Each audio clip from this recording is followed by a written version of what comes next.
મસાલાવાળું દૂધ ગરમ હોય કે ઠંડુ પીવાની ખૂબ જ મજા આવે.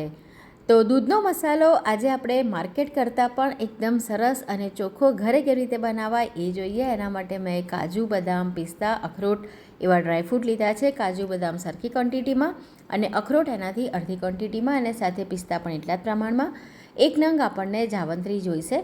ત્યારબાદ આપણને જોઈશે જાયફળ. જાયફળ આપણે આખું નથી લેવાનું, એનો થોડો ભાગ ઉપયોગમાં લઈશું. મરી લેવાનું છે, ઇલાયચી પાવડર લેવાનો છે અને પિસ્તા લઈશું. પિસ્તાની મારી પાસે સ્લાઇસ છે તો મેં એ લીધી છે.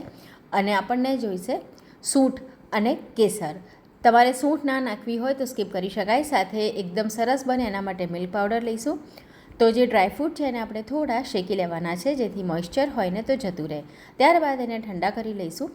જે જાવંત્રી છે એને પણ આપણે થોડી વાર માટે શેકી લેવાની છે અને જે મરી છે એ પણ થોડી વાર માટે શેકી લઈશું જેથી આપણે ગ્રાઇન્ડ કરીએ ને તો ઇઝીલી એ ગ્રાઇન્ડ થઈ જાય. અને પિસ્તાની સ્લાઇસને પણ મેં થોડી શેકી લીધી છે. ત્યારબાદ મિક્સર જારમાં આપણે પલ્સ મોડ પર એને ગ્રાઇન્ડ કરવાનું છે. એટલે મિક્સરને આ રીતે ચાલુ બંધ કરતા જઈને ગ્રાઇન્ડ કરવાનું. કોઈ મોટા ટુકડા રહી ગયા હોય તો એ કાઢીને ફરીથી ગ્રાઇન્ડ કરી લેવાના. તમારે આનાથી હજુ વધારે ફાઇન પાવડર બનાવવો હોય તો બનાવી શકાય, પણ મેં અધકચરો રાખ્યો છે. ત્યારબાદ એની સાથે આપણે સૂંઠ પાવડર, ઇલાયચી પાવડર, મિલ્ક પાવડર એ બધું ઉમેરી દેવાનું છે અને એને પણ ગ્રાઇન્ડ કરી લેવાનું છે. તો એકદમ સરસ એવો આપણો મસાલો તૈયાર છે. અને જાયફળ જે મેં આખું લીધું હતું ને એમાંથી લગભગ અડધું જાયફળ આપણે આ રીતે છીણીને ઉમેરવાનું છે અને કેસર ઉમેરી દઈશું એટલે એકદમ સરસ કલર આવે.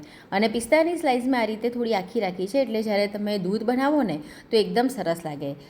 તો હવે આ મસાલો ગરમ દૂધની અંદર કે ઠંડા દૂધમાં તમને જે પણ રીતે ગમે એ રીતે એને ઉપયોગમાં લઈ શકો.